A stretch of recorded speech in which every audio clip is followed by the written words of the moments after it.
Today we are going to be looking at powers and exponents. So the first thing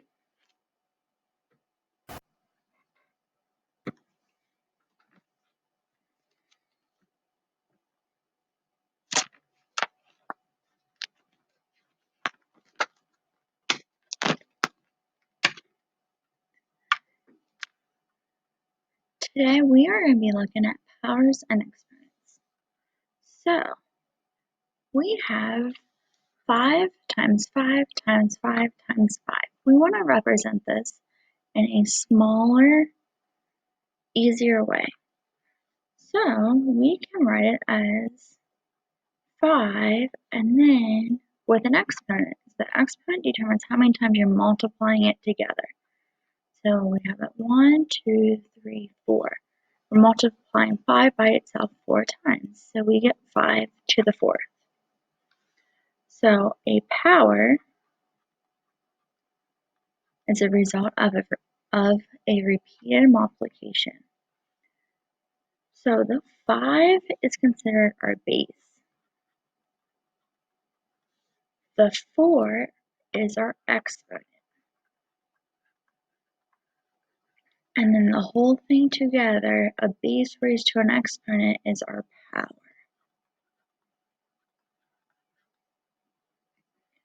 So let's look at this. We have 2 with an exponent of 1. We would say this in words 2 to the first power. And to write this in an expanded form would just be 12. Here we have 0.5 with an exponent of 2. So we'd say 7 or 0.5 to the second power, or 0.5 squared. And to write this out in expanded form, we have 0.5 times itself twice, so it's 0.5 times 0.5. Okay, we have 4 with an exponent of 3. We say 4 to the third power, or we could say 4 cubed. And to write that out, we have 4 times 4 times 4. Here we have 8 raised to the 4th power. So we would say 8 to the 4th power. To write that in expanded form, we would have 8 times itself 4 times. So 8 times 8 times 8 times 8. Okay, we have 2 rules we need to look at. The first one is if we have any number raised to the first. It does not matter what number it is, it will be that number.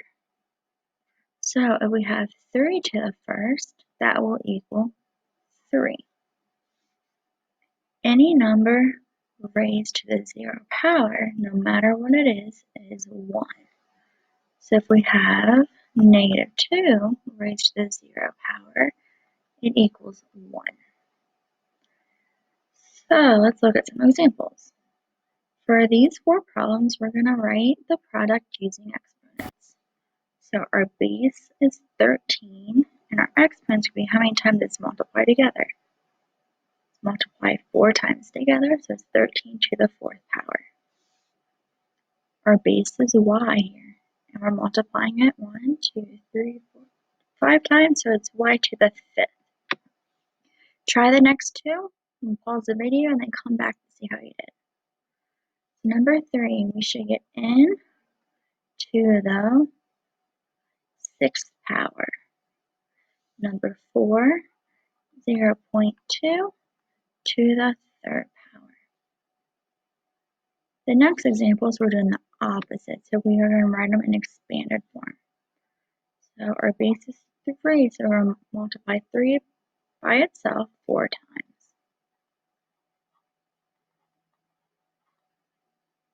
So we should get 3 times 3 times 3 times 3. Go on and try the next 3. Come back and check your work. Okay, for number 2, you should get 10 times 10, times 10, times 10, times 10. So there should be 5 tens. Number 3, we have negative 3 times itself twice. And the last one, we have 9 times itself 3 times. Okay. Now we need to do the same thing, but we are evaluating. So we have x to the third when x equals 3. So we have to take 3 and substitute it in here. So we could have 3 to the third. We need to know what this equals. So let's expand it out. 3 times 3 times 3. Look at your doubles. You should know your double multiplication facts quite quickly.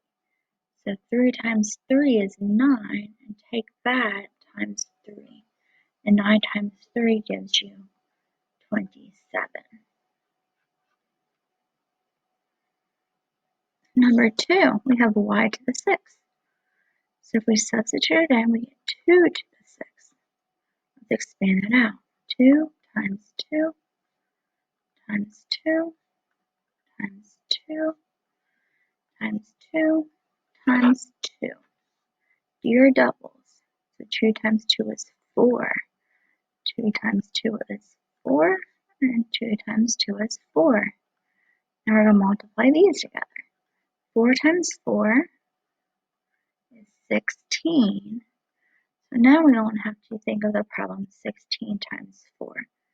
And 16 times 4 is 64.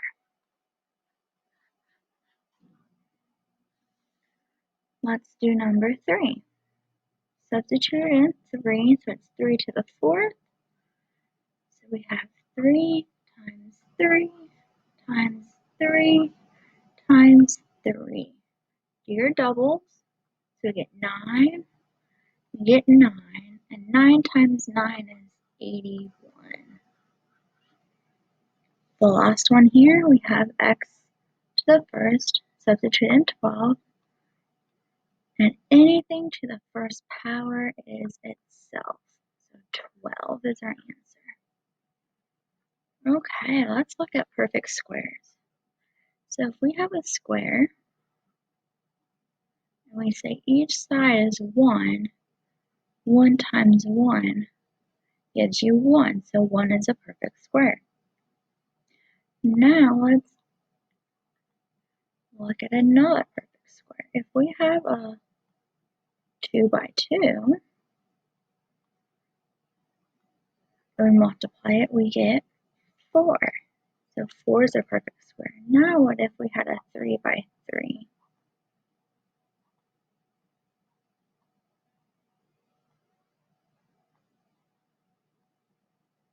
If we had a 3 by 3, our large square would be a 9.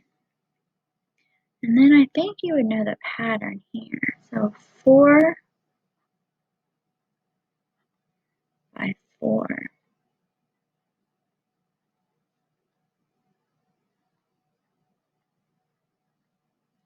And if we have a 4 by 4, that would give us 16 as our perfect square. So perfect squares are the product of a number and itself.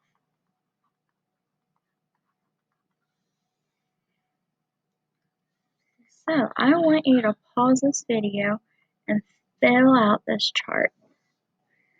So I want you to do each of the products. So 1 times 1,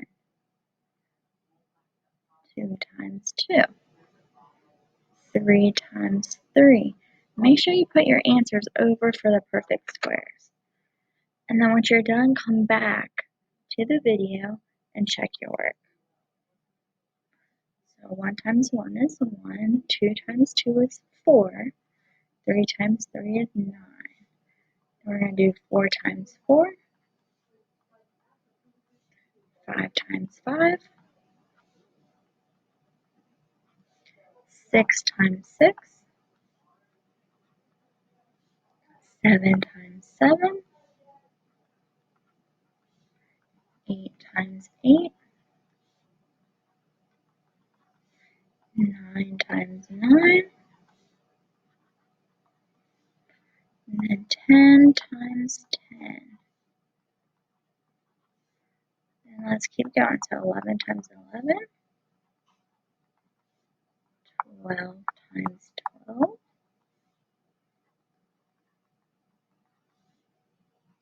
13 times 13, 14 times 14, and the last one, 15 times 15. So you should know all your perfect squares by memory all the way up to 12 times 12. So you should know 144 is a perfect square. These other ones here, it's really good to know, but I won't hold you accountable for them. So that is for your powers and exponents. Please reach out if you have any questions.